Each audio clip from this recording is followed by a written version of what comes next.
For Christmas time, cried merry little Jack. I guess old Santa Claus will soon be filling up his pack. I hope he brings a lot of things, especially for me, and fills my stockings to the top, as full can be.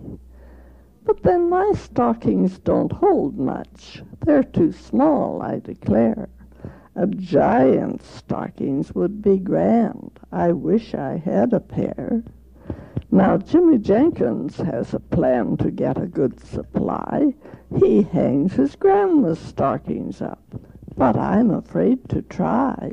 For Santa might forget, you see, with so much on his mind, and leave a lot of grandma's things, which I should hate to find. Perhaps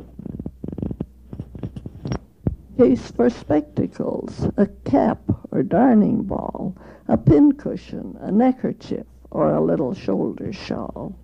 Oh, yes, I know the kind of things that Grandma gets each year. Although they suit her very well, they'd make a boy feel queer.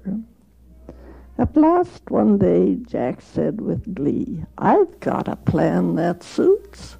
On Christmas Eve, I'll hang up both my great long rubber boots.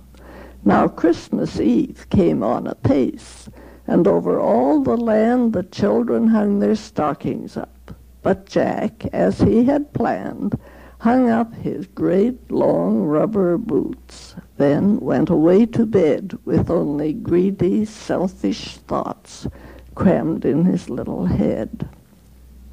And after all the children were snugly tucked away, then merrily did Santa Claus jump in his loaded sleigh. Get up, my little reindeer, bestir your little hoofs, and travel at your quickest speed till we're amongst the roofs.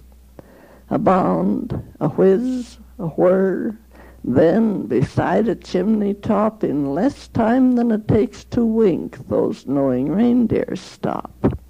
For they are shod with fairy hoofs and speed at fairy pace. Else how could Santa in one night leave gifts at every place?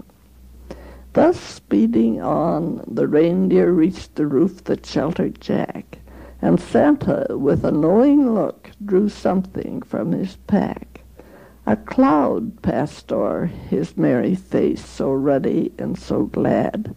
This is the kind of work, he said, that makes a buddy sad. But then I really must try, my little friend, to cure, for greediness is such a fault, and one I can't endure. Then down the chimney pop, and up and out, and then the reindeer, Santa Claus, and all are on their way again. Ho, ho, the Merry Christmas shouts, the racket and the noise, as all those stockings were unpacked by eager girls and boys. Jack tumbled out of bed in haste, and to the chimney ran to see the lovely lot of toys he'd gained by his new plan. Right eagerly he thrust his hand into the boot with glee, and pulled out what? You'd never guess. A great big cardboard pea. What's that for? Wondered little Jack. Well, I'll see by and by. And next his hand brought from the boot a great big cardboard eye. Perhaps it's some new game, said Jack, as puzzled as could be.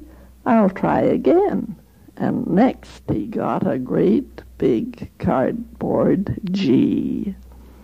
The letters sprawled upon the floor too plainly spelled a word, the strangest gift from Santa Claus of which I've ever heard. So Jack, he sadly turned away, repentant and ashamed, when looking toward the other boot he suddenly exclaimed, Why, that one's full of toys and things. Oh, Santa Claus, you dear, to leave me something after all, beside those letters queer. So now I've told my Christmas tale and kept no sad truth back, that children may a warning take from greedy little Jack, and hang their stockings with content, however small they be, that Santa Claus will never need to use those letters 3.